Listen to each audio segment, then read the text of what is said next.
ఆ రోజు మేము అశ్విని దత్ గారి కోసం కొద్దిమంది కలిపి వెళ్ళాం పవన్ కళ్యాణ్ గారిని కలవడానికి. అశ్విని దత్ గారి సినిమా వస్తుంది, దానికి కాస్త రేట్స్ ఇప్పించండి అని చెప్పి అడగడానికి. అప్పుడు ఆయన హింట్ చేశారు, చంద్రబాబు నాయుడు గారిని కలిశారా మీరు, ఛాంబర్ తరపున వచ్చి కలవండి. ఆ తర్వాత ఆ కమ్యూనికేషన్లో ఏం జరిగిందో ఏంటో ఆ తర్వాత ఎవరు దాన్ని పట్టించుకోలేదు.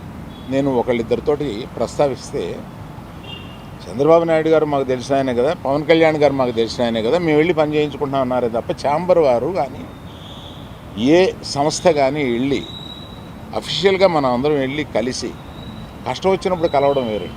కష్టం వచ్చినప్పుడు ఇప్పుడు మనం అసలు ప్రభుత్వం వచ్చిన తర్వాత వెళ్ళి మనం కలవాలి కదా, కలవలేదు.